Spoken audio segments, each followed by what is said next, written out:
Survival की इतनी तो होनी चाहिए।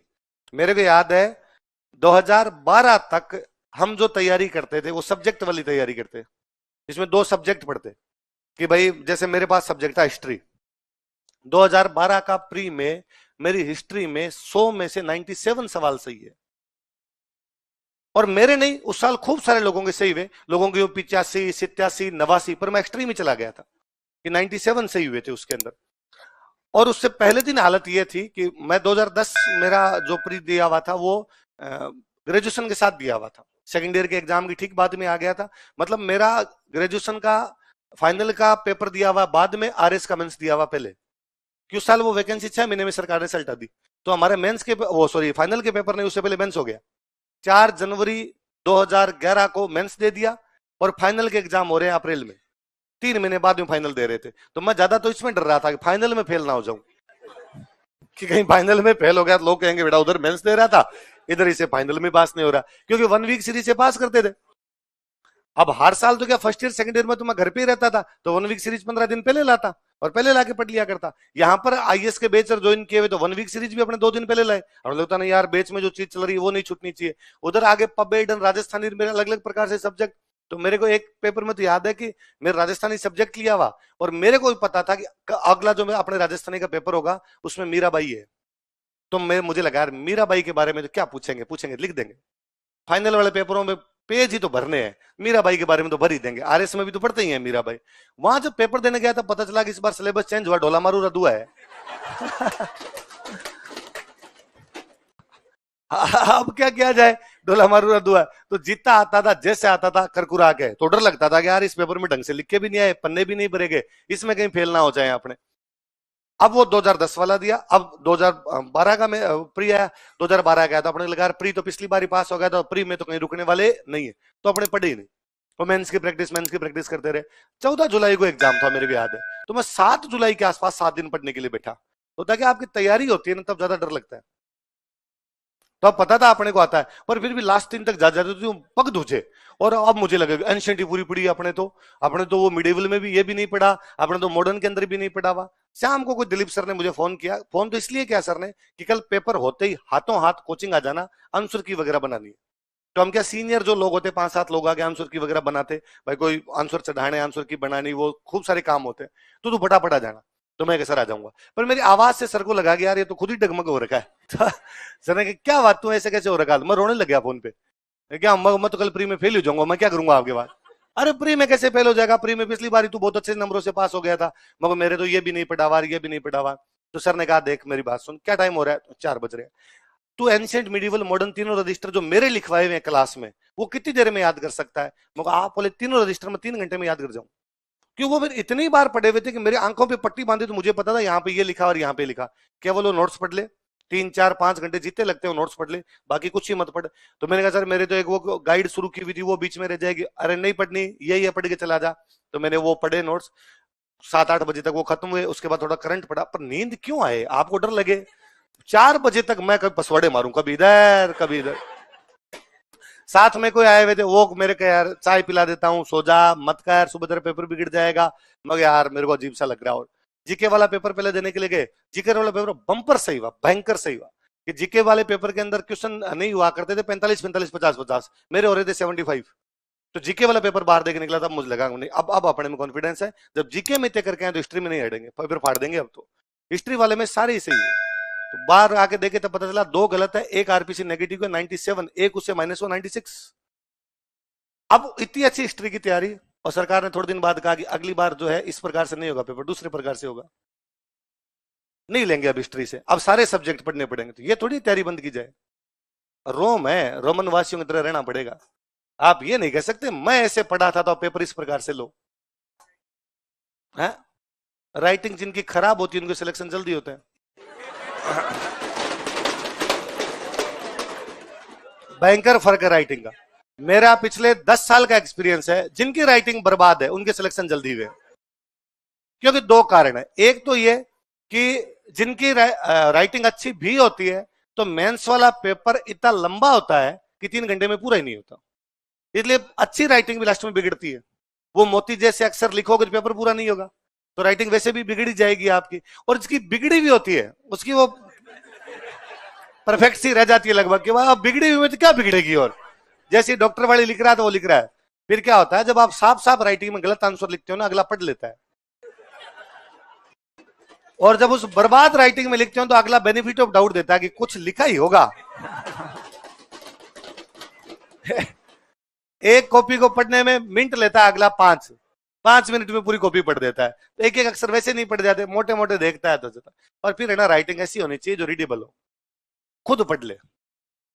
आप खुद की कॉपी खुद तो पढ़ ही लेते होंगे, ऐसा थोड़ी होता है खुद की कॉपी घर पे जा किसी को दिखाते हो कि लिख के तो मैं ही लाया था। बाकी लेंस लगा के देख दे के क्या लिखा है। आला पडिजन आप उन, सूखा पडिजन कोई के बाप हूं। आले आले गिले गिले हो तब तो खुद से नहीं पढ़ेगे, सूखने के बाद तो किसी का बाप भी उनको पढ़े। इतना बुरा तो आपके साथ नहीं है। तो थोड़ा सा जीव बड़ा करो, थोड़ी सी चीजें ज्यादा करो। और जो तुम पुनः कहते हो कि मैं 3 साल से गोले भर रहा था, तो गलत है, तू ढंग से पढ़ ही नहीं रहा था। ये केवल गोले। इसलिए मैं कहता हूं कि आप जब लोग ये सीमित हो जाते हो ना, तुम राजस्थान जी की पढ़ी होगी, इसका मतलब भाई 3 साल में राजस्थान जी की पढ़ी होगी, भाई थोड़ी बहुत पढ़ी होगी कुछ ना कुछ। फिर भी तेरे कोई परमार प्रतिहार नहीं आते, क्योंकि तूने पढ़े ही नहीं। क्योंकि वो तैयारी का पुराना पैटर्न वैसा ही है, उस हिसाब से पढ़ते हैं। सोच, तूने सुलूक नाम निकल सुना है, क्योंकि तू उससे आगे नहीं जा पाया यार। तो वहां तक आ रहा था, तू यदि थोड़े से पुराने पेपर देखता, आरएस के पेपर उठाता और उठाता, तो उन चीजों को देख पाता। तो कई बार हम खुद को सीमित करते हैं, हमारी संभावनाएं बहुत ज्यादा होती है, हम खुद को खुद ही लिमिट करके बैठ जाते हैं, इसलिए नीचे रह जाते हैं। मैं आरएस की तैयारी करने से आने से पहले बीकानेर में बैंक की कोचिंग में मैथमेटिक्स पढ़ाता था, और मैं बेसिकली मैथमेटिक्स का टीचर हूं। मुझे हमेशा लगता है कि यार मेरा सब्जेक्ट ही मैथमेटिक्स है, ये हिस्ट्री विस्ट्री तो यूं पढ़ाना ही शुरू कर दिए। मेरा और इनका दूर दूर तक कोई लेना देना नहीं है, मेरी कभी हिस्ट्री नहीं पढ़ी, मैं मैथमेटिक्स का स्टूडेंट था, मैथमेटिक्स आती है। और मैथमेटिक्स में मुझे इतना, अब तो इतने साल हो गए फिर भी मुझे कॉन्फिडेंस रहता है कि मैं जब खुद पढ़ता था या किसी को पढ़ाता था तो मैं हमेशा कहा करता था कि मैथमेटिक्स आना उसको कहते हैं जब कॉपी पेन का इस्तेमाल ना किया जाए। यदि कोई पेन लेके और काउंटिंग करता है, इसका मतलब उसको मैथ्स नहीं आती है। यदि आंसर क्वेश्चन पढ़ा है और फिर उसको करता है, मैथ्स आना उसी को कहते हैं कि आप कॉपी पेन का कम से कम इस्तेमाल करो। और मैं वैसे कर लिया करता था क्वेश्चन, मैं मैथमेटिक्स का टीचर एकदम उधर पूरी तरीके से। तो इसका मतलब मेरे में टीचिंग एबिलिटी थी, मैं बहुत अच्छा पढ़ा था। मैं मेरे साथ वाले जो मेरे दोस्त हुआ करते 11th-12th में, उनको मैथमेटिक्स पढ़ाया करता। मैं जब फर्स्ट ईयर में आ गया था तो कोई 11th-12th वाले, कोई मेरे को जूनियर होते, वो कई बार आते यार 2 महीने बाद पेपर है और हमें ये वाले नहीं आ रही है, मैथमेटिक्स नहीं आ रही, तू पढ़ा दे। मैं उनको पढ़ा दिया करता, और हमेशा मेरे साथ वाले कहते थे तू समझाता बहुत अच्छा है। तो मेरे में ये थी कि भाई मैं समझाता हूँ। पर मैं कई बार सोचता हूँ कि यदि मैं जयपुर नहीं आता ना, तो जो आज चीजें जानता हूं ना, जितनी जानता हूं, ये नहीं हो पाती। वो बीकानेर मुझे सीमित कर देता। मेरे में इतनी कितनी एबिलिटी होती, पर मैं सीमित रहता। मुझे और लगता है कि मैं यदि पढ़ने के लिए कहीं लंदन वंदन गया होता ना, मैं और ज्यादा पॉपुलर होता, मुझे और ज्यादा चीजें। हाँ, भले ही नहीं जा पाया, क्या पता नहीं हो पाता, अपने मन की ये बात होगी, पर कॉन्फिडेंस रहता है कि नहीं यार ये चीज है। तो आप जब बड़े लेवल पर आते हो, बड़ी चीजों के बारे में सोचते हो, बड़ा देखते हो, तो आपका नजरिया बहुत ब्रॉड होता है। चीजों को समझने का, सीखने का, बातचीत करने का पूरा अंतर आ जाता है। इसलिए इसलिए कहते हैं कि भाई नहीं, आपके घर वाले भी आपको कहते होंगे कि नहीं जयपुर जा, जयपुर जाके पढ़। क्यों कहते हैं? कि बड़ा शहर है, वहां अलग प्रकार के लोगों से मिलेंगे। वरना अपने गांव में रहते हैं एक प्रकार के लोग, एक प्रकार की बुद्धि, एक प्रकार की सोच, एक प्रकार की समझ। अपने थोड़े से बाहर जाते हैं, अपने कस्बे में जाते हैं, वहां थोड़ा सा ब्रॉड है। अपने जिले में जाते हैं, थोड़ी और बातें बड़ी होती है। अपने यहाँ आते हैं, यहाँ और बातें बड़ी होती है। तो आप जैसे जैसे बड़ा सोचते हो, तो ये समझाने वाली बात है। दूसरे, इसी को आप दूसरे उदाहरण में भी लेंगे, तो जैसे जैसे हम बड़ा सोचते हैं, उस हिसाब से चीजें भी अपने दिमाग के अंदर व्यापक होती चली जाती है। इसलिए नहीं सोचना जिंदगी में, कभी छोटा नहीं सोचना, जिंदगी में बड़े सोचना है हमेशा। और जब बड़ी सोच, हाँ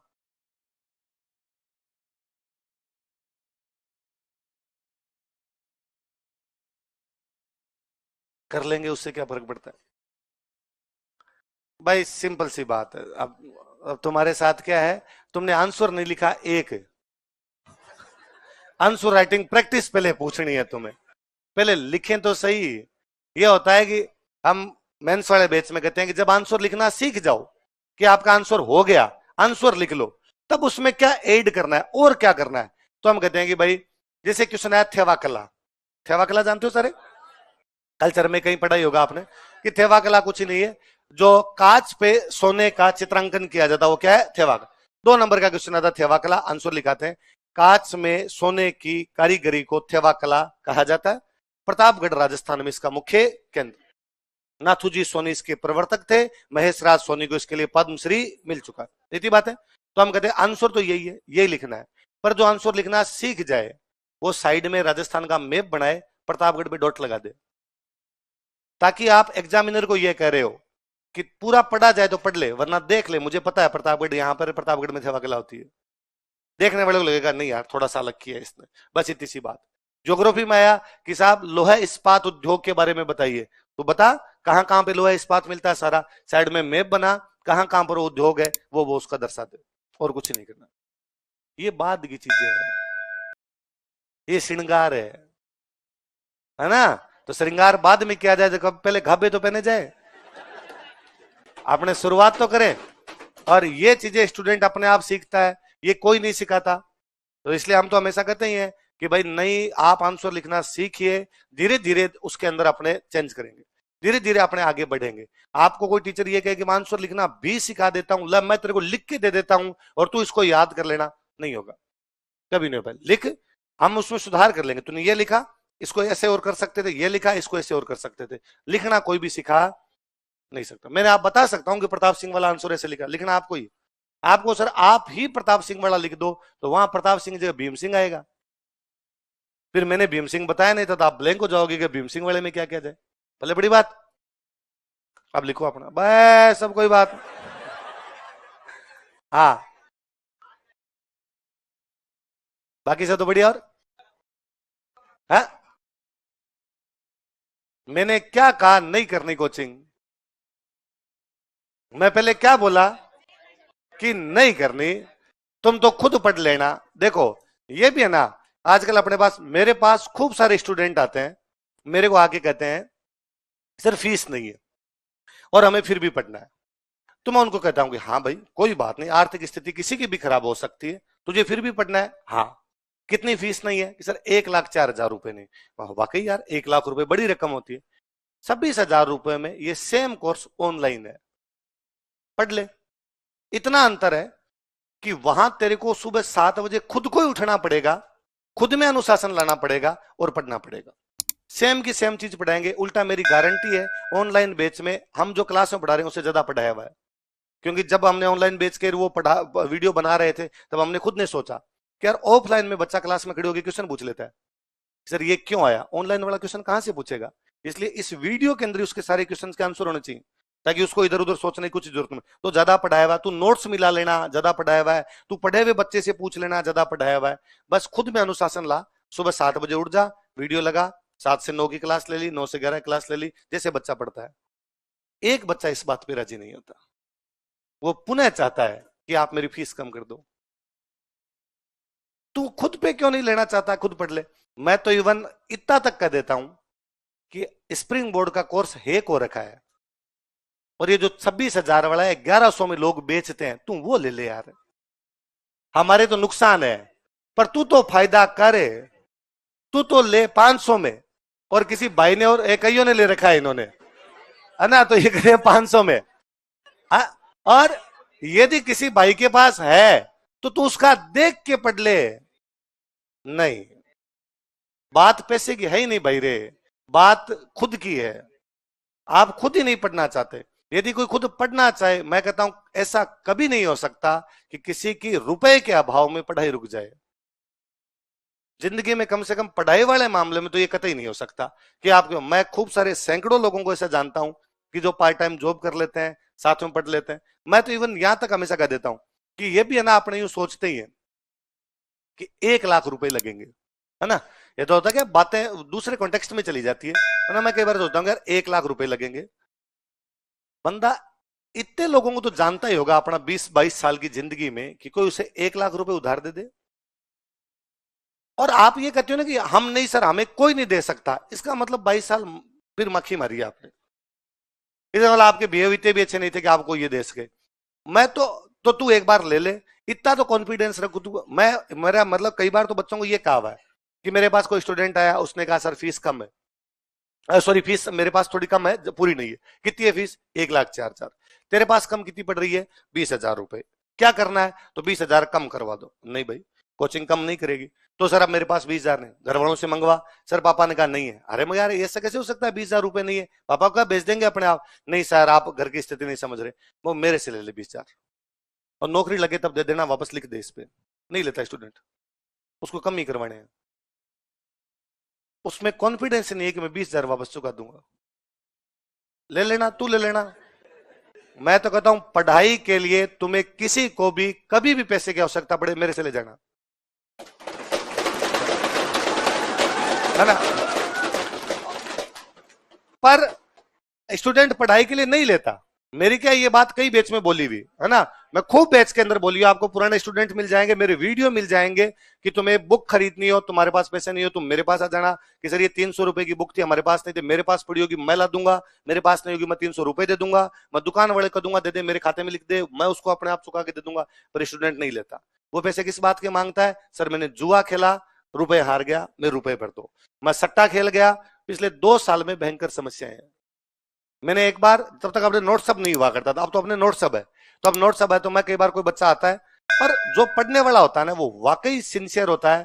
मेरे पास सैकड़ों एग्जाम्पल है कि पढ़ने वाला बच्चा मेरे पास आया, उसने कहा सर मैं नीचे नोट सब पे बुक ले रहा था, 300 की बुक हुई, मेरे पास 200 ही है सर, 100 रुपए मेरे पास नहीं है, आप सर इनको कर दो। मैंने नोट सब वालों को कहा कि 100 रुपए मेरे खाते में लिख दे, इस बच्चे का नाम लिख के, और इसको बुक दे दे। वो बच्चा 7 दिन बाद में नोट सब वालों को वापस रुपए दे गया। मेरे कभी सिंगल टाइम नहीं हुआ कि कोई इस प्रकार से पैसे खा गए स्टूडेंट। पढ़ने वाला तो कोई ऐसा एग्जाम्पल नहीं। तो मेरा विश्वास जमता ही है कि यार बच्चे हैं, अपने भाई हैं, अपने स्टूडेंट लाइफ में नहीं थे, अपने पास नहीं थे, अपने किसी सीनियर से ले रहे थे, इनका सीनियर मैं हूं तो मैं दे दूंगा, कोई बात नहीं। तो जब नोट सब नहीं था तो एक टोंक फाटक में एक दुकान है, अरियंत बुक डिपो, है ना। सुनील जी है, बहुत भले बहुत सज्जन आदमी है। मैं जब पढ़ा करता था तो मेरी सुनील जी से खूब उधार किताबें ली हुई। मैं हुआ यूं कि मैं कभी बुक लेने के लिए गया, मैंने 1,000 रुपए की बुक ली और लेके आ गया, तो 5-7 बार गया, दुकानदार शकल जानने लग जाता, यार ये बच्चा रेगुलर आता है, करंट की मैगजीन लेना था, अखबार लेने आता है। तो एक बार कभी ऐसा हुआ कि 1,000 की बुक ली, जेब में रुपए संभाले 700। तो अब अपने फिर 300 की वापस निकालते हैं, ये 150 ये वापस रख देते हैं, अगली बार लेके जाएंगे, ये 50 ये वापस तो उनका वापस क्यों निकाल रहा है? मैंने कहा भाई साहब मेरे पास 700 रुपए हैं, ये तो 1,000 की होगी किताबें, मुझे तो लगा देते भाई, लेते हैं तब तो अपने देख देख के लेते नहीं, ये दे दे ये दे दे ये दे दे, वो रुपए ज्यादा हो गए, उनका ले जा अगली बार दे देना 300। पक्का आप उधार दे दोगे? हाँ। उन्होंने मेरा नाम भी नहीं पूछा कभी, उन्होंने दिए। अगली बार जब मैं बुक लेने के लिए गया तो मैंने 300 रुपए वो जमा करवाए, मेरी जो किताबें लेके आया वो लेके आया। फिर धीरे धीरे तो इतना विश्वास जमा कि मैं बिना रुपए के भी कभी जाता, मैं किताब दे दो अगली बार देके जाऊंगा, तो दे दिया करते, तो मुझे पता था। तो मैंने एक बार किसी बेच के अंदर बोला कि यार वो सुनील जी है, बहुत भले आदमी है, आप कभी लेने के लिए जाएंगे वो आपको दे देंगे, आप लिखवा देंगे, और आपको लगता है कि नहीं सर हमें क्यों दे देंगे, हमें जानते, मेरा नाम लेना, मेरा नाम लेना, मेरे नाम से लिखवा देना कि इनके पैसे सर देंगे।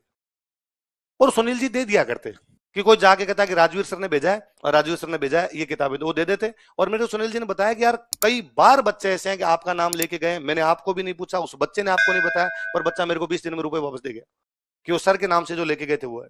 उनके पास क्या हुआ, एक दिन कोई एक स्टूडेंट गया, किसी ने किसी को बात बताई कि यार सर के नाम पे वहां पे मिल जाती है। फिर क्या, चोर का मन में चाननो है जी, वो हांफड़े मारता है। तो उसने जाके खूब सारी ये दे दे ये दे दे ये दे दे ये दे दे। दुकानदार इतने सालों से दुकानदारी करता है, उसकी आंखों से छुपता नहीं है कुछ, है ना, वो बहुत अच्छे से जानता है, वो सारा दिन चराता है अपने जैसे कई लोगों को। तो उन्होंने बाद में कहा कि अच्छा कितने, तो वो जितने भी कोई 3,000 3,500 4,000 जितने की भी कोई बुक हुई होगी, उसने बुक ली, तो उसने बुक ले, उन्होंने पूछा कि भाई तुम स्प्रिंग बोर्ड में पढ़ते हो? उसने कहा हाँ। तो तुम्हारा कार्ड दिखा दो, नाम बता दो और फोन नंबर बता दो। तो उसने वापस कहा क्यों, जब राजवीर सर का कहा हुआ है मेरे नाम से देनी है, तो तुम कौन होते हो नाम पूछने वाले? तो भले ही मैंने कह रखा और वो अपना स्टूडेंट हो, तो भी अगला आकड़ तो क्यों सहेगा? ये तो मैं भी जाके बोलूं उसको कि 3,500 की उठा के लिख लेना रहे, तो भी अगला नहीं देगा ना, आपको फन्ने खान थोड़ी हो, क्यों देगा अगला? तो उन्होंने कहा नहीं दे रहा, बाकी तूने वापस कहा मैं सर को दूंगा, कर देना तेरे सर को, और मैं नहीं दे रहा बुक।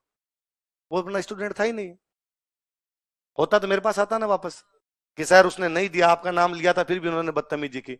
तो उन्होंने मेरे को, दुकान वालों ने चला के बोला कि राजवीर जी अब से यदि किसी को भेजो तो मेरे को छोटा सा मैसेज डाल दिया करो कि ये बच्चा आएगा। फिर भी मैंने उनको कहा कि होता क्या है, बच्चा दुकान पे जब जाता है तब ये सोच के जाता है कि मेरे पास रुपए पड़े हैं, वहां जाने के बाद कम पड़ते हैं। तो बच्चा मेरे से परमिशन लेके थोड़ी जाएगा। तो यार विवेक के आधार पर निर्णय लिया करो आपको शक्ल देके लग ही जाएगा कि हमारा भेजा हुआ है या मेरा स्टूडेंट है, दे दिया करो, इस प्रकार का लगे। उसके बाद एक दो केस और आएंगे उनके पास में, उन्होंने मेरे आगे जिक्र नहीं किया होगा, पर बच्चे जाते हैं, ले लेते हैं, वापस दे देते हैं। नोट्स वाले बस जब से नोट्स सब खुल गया तो मैं फिर बच्चों को बताऊं, फिर भाई उधर मत जाना, नोट्स सब पे मैं यही हाथों आदि तुम्हें दिलवा दूंगा। तो तुम्हें भी कभी किताबों के लिए, पढ़ने के लिए कोई खर्चा ज्यादा हो जाए, मेरे से कभी ले जाना। पढ़ाई के लिए पैसे हमेशा मिलेंगे, मैंने मेरी स्टूडेंट लाइफ में देखा है।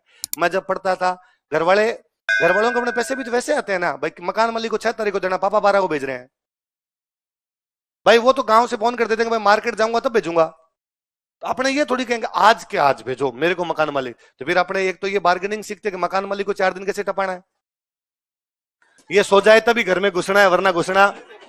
ये भी तो स्टूडेंट लाइफ सिखाती है ना, ये देख देख अंकल नहीं आओ गुजार है धीरे से, है ना।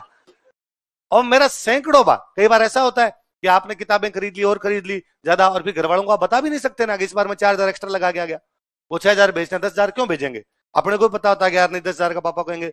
मेरा खूब बार मेरे दोस्तों को कहा हुआ है कि पैसे खत्म हो गए, पैसे भेजो। मतलब मैं जब तक पढ़ाने नहीं लगा था उससे पहले 3-4 लाख का कर्जा कर रखा था दोस्तों से ले लेके। मत कई बार हंसता हूं, मेरे वैसे लिए हुए थे यूं फोन नंबर देख के कि ए वालों से ले लिए, पर मेरे पे कॉन्फिडेंस था कि आज नहीं तो कल, कल नहीं तो परसों कमाएंगे, दे देंगे इनके। और उन दोस्तों को मुझे लगता मेरा उनको बार बार थैंक यू बोलने का जीव करता है कि उनको मेरे से ज्यादा कॉन्फिडेंस था कि चुका देगा, एक दिन नौकरी लग जाएगा। आप फेल हो रहे हो, आपका एग्जाम में सिलेक्शन नहीं हो रहा, उसके बावजूद दे देते हैं आपको। इसका मतलब कहीं ना कहीं राम जी दिखता होगा। तो यदि आप ईमानदारी से रहते हो, ईमानदारी से पढ़ते हो, ईमानदारी से किसी से कुछ मांगते हो, ऐसा कभी नहीं हो सकता कि पैसे के अभाव में किसी की पढ़ाई छूट जाए। ये तमाम बहाने हैं, ये फिर अपने तरफ से। तो मैं स्टूडेंट कहता हूं तू हेक हुआ कोर्स पढ़ा वो ले ले रहे, फ्री मिल रहा है, मुझे नहीं बताना चाहिए, हमारे घाटा हो जाएगा, तू वो ले लेगा वरना हमारा कोर्स खरीदता। पर तू जब इतना करा ले ले, फिर भी वो वहीं खड़ा रहता है। आप कर दो, मैं ऑफलाइन ही आगे पढ़ना चाहता। क्यों पढ़ना है जब अपने को पता है अपने पास संसाधन नहीं है। तू ऑफलाइन पढ़ेगा, यहाँ रहेगा, महीने का खर्चा कितना लगाते हो, महीने का 8,000 रुपये तो होता ही होगा, ज्यादा ही हो गया होगा भाई। जब तक मैं पढ़ाई कर रहा था तो भी हम 6-7 हजार रुपये आ गए थे, तुम्हारा तो 10 वर्ष चला गया होगा। 2 साल की हम कोचिंग कराएंगे, 2,40,000 तो सीधे हैं, कहीं से तो लाएगा ही। मत आ, घर पे रह, पास में कोई लाइब्रेरी ज्वाइन कर, आजकल सब जगह छोटे छोटे कस्बों में लाइब्रेरियां हो रखी है, लाइब्रेरी ज्वाइन कर, ऑनलाइन कोर्स ले। मैं तेरे को इतना और कहता हूं, तू भले हमारा ऑनलाइन कोर्स मत लेना, तू वो दूसरे वाला हेक वाला वो ले लेना, फिर भी तू कभी भी मंडे को आ जाना, एक दिन कभी महीने में एक दिन आ जाना। मैं 7 से 8 डेली यहाँ बैठता हूँ, तेरे जो डाउट है मेरे से पूछ जाना। यही तो है कि ऑनलाइन में डाउट कैसे मैं कर दूंगा। तेरे को कॉपियां चेक करवानी है, तू मेरे नंबर ले जा, मेरे को भेज देना, मैं चेक कर दूंगा। तू यहाँ पे आ जाना, मैं चेक कर दूंगा, महीने में एक बार आ जाना, चेक करवा दूंगा। यहाँ जो लोग बैठे इनसे चेक करवा दूंगा। नहीं पढ़ना, पढ़ाई बुरी है जी, इतनी सरल नहीं है जितनी हम सोचते हैं। तो हम बहाने बनाते हैं, ये होता तो पढ़ लेता, ये होता तो पढ़ लेता, और पूरी चीजें कभी एक साथ नहीं होगी। कि खाली ऑब्जेक्टिव पेपर होता तो हमें सही बन जाते, फिर को दूसरा आएगा, सर ये पेपर लीक नहीं होते तो हम बन जाते, फिर ये दोनों रुक जाएंगे तो तीसरी बात आ जाएगी। ये बहाने तो कभी समाप्त होने, हमें उसी व्यवस्था से गुजरना पड़ेगा जो व्यवस्था सब लोगों के लिए, आपके लिए अलग किसी प्रकार से व्यवस्था। आप करो भाई मैं 3 साल से पढ़ रहा था, अब काले गोले सबके लिए होगा।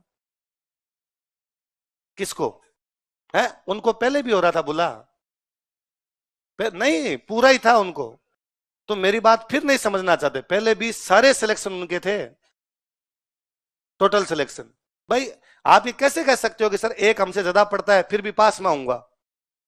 आपका जीव ही नहीं मानता होगा ना ये सेंटेंस दोहराते हुए कि सर एक बंदा है पास में, वो मेरे से बहुत ज्यादा पढ़ता है, मेरे से ज्यादा इंटेलिजेंट है, पर सर फिर भी थानेदार मैं बनूंगा। वो ज्यादा पढ़ रहा है तो उसका सिलेक्शन होगा। इसलिए इस प्रकार की बातें भी अपने नहीं करनी। जो हो जैसा हो, मैं आपके साथ खड़ा हूं, मैं कर दूंगा आपका पेपर अलग हो जाए, क्या फर्क पड़ता है उसका मेरा कहने से नहीं कहने से। सरकार जो करेगी वो डिसीजन लेगी। सरकार अलग रख देती है इसी व्यवस्था में पढ़ना है, सरकार वैसे कर देती है तो भी पढ़ना है। ऐसे थोड़ी है कि सरकार वैसा कर देगी आप तैयारी बंद कर देंगे, पढ़ेंगे ना, फिर भी पढ़ेंगे ना। बाइन हावरे जावनो पड़ी, रोयन जावे भले राजी राजी जावे। लड़की को ससुराल जाना ही पड़ेगा, या तो रो के जाए या राजी राजी जाए, उसमें किसी प्रकार के किंतु परंतु नहीं है भाई रे। तो लिखो अपने आगे, अब सब कोई बात नहीं। मेरे क्या आता ही करने में मजे आते हैं। हमें नाचने का शौक है, आपको नचाना आता है। एक बात मेरे फिर दिमाग से निकल जाएगी, लिखो धारावर्ष लिखा। हाँ, क्या है तेरे थानेदार वाली कोई बात नहीं पूछेगा, पढ़ाई की बात पूछ ले। हाँ,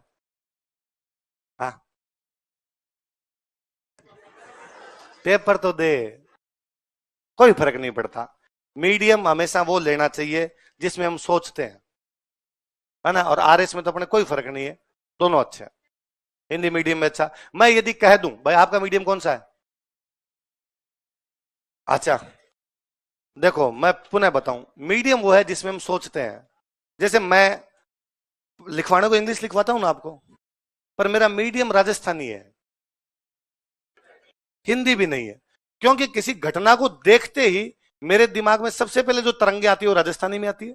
और ओके हो गया, फिर चूंकि इतने सालों से मैं हिंदी बोल रहा हूं, हिंदी पढ़ रहा हूं, इसलिए हाथों हाथ सेंटेंस मेरा हिंदी में निकलता है, यह क्या हुआ है। फिर मैं जब इंग्लिश, वहां मुझे लगेगा तो अंग्रेज खड़े, अब तो अपने को पूछना अंग्रेजी में पड़ेगा, तो मैं उसको ट्रांसलेट करता हूं कि कंटिन्यूअस है तो आईएनजी लगाना है, बस हाथों हाथ की घटना है, क्या हो गया था, व्हाट इज हो रहा है मतलब हैपनिंग, तो मैं उस, इसका मतलब मेरा मीडियम राजस्थानी है। अब लिखवाने को मैं इंग्लिश लिखवाता हूं ना, मेरा मीडियम इंग्लिश नहीं है। आप जिसमें सोचते हो आपका वो मीडियम है, क्योंकि आपको आंसर सोच सोच के लिखने हैं। अब सोचोगे हिंदी में तो फिर इंग्लिश में लिखोगे कैसे। कई इंग्लिश मीडियम वाले सोचते ही अंग्रेजी में है, उनके तरंग सीधी अंग्रेजी में जाती है, उनके व्हाट इज हैपनिंग ही दिमाग में आता है, उनके अरे क्या हो गया ये आता ही नहीं है। और जो मीडियम हो, हम जिस भाषा में खुद को अच्छे से एक्सप्रेस कर पाए वो है। आप हिंदी में कर पाते हिंदी लिखे, इंग्लिश में कर पाते इंग्लिश लिखे। यदि ग्रेजुएशन तक इंग्लिश था तो इंग्लिश में लिखने की प्रैक्टिस तो है, इंग्लिश रखे। अच्छा, और अभी मैं जब बोलता हूं तो आपके समझ में, अभी हिंदी में लिखते हो इंग्लिश में लिखते हो, तो फिर इंग्लिश वाला समझ में तो आ ही जाता है, इंग्लिश में भी लिखो तो लिख ही लोगे, तो मीडियम वो कर लेंगे। तो ऐसा भी नहीं कि कोई इतना ज्यादा होता है। देवयानी वत्स वहां बोर्ड पे लगा होगा, 2013 में उनकी गर्ल्स में फर्स्ट रैंक थी, ऑल राजस्थान थर्ड रैंक थी, वो मैम इंग्लिश मीडियम से। आरएस का फॉर्म किसी को कहा कि भर दे भाई जाके, तो जिसने फॉर्म भरा उसने ई मित्र वाले ने अपनी तरफ से हिंदी कर दिया। भाई ई मित्र वाला 100 फॉर्म में 90 में हिंदी भरता है, 10 में इंग्लिश भरता है, तो उसके बेचारे को हैबिट रहती है मीडियम हिंदी वाला, अब हिंदी भर दिया। अब वो क्लास के अंदर जब आते थे हिंदी में लिखते और हिंदी में इतने शानदार आंसर लिखे लाते, हमें लगता है अरे यार क्या गजब के आंसर लिखे। एक दिन पता चला इनका मीडियम तो इंग्लिश है। मैम आप इंग्लिश मीडियम क्यों, फिर आप तो इंग्लिश में लिखो, आप हिंदी मीडियम क्यों लिखते हो, क्या फर्क पड़ता है, बस यही तो है। हिंदी मेरे कौन सी आती नहीं है। अरे मैम आप इंग्लिश मीडियम को तो क्या पता उधर आपको फायदा होगा, हिंदी में उतना अच्छा नहीं कर पाओगे जितना अच्छा इंग्लिश में। नहीं नहीं सर ऐसा कुछ नहीं होता। उस साल वो रिटर्न के टॉपर थे, हिंदी और इंग्लिश दोनों मीडियम के। तो समझ में आया कि मीडियम भी कोई बाउंडेशन नाम की चीज, तो यदि आप पढ़ने पे उतर जाएं तो बाद में भले हिंदी में लिखवाए भले इंग्लिश में लिखवाए, लोग दोनों में कर लेते हैं।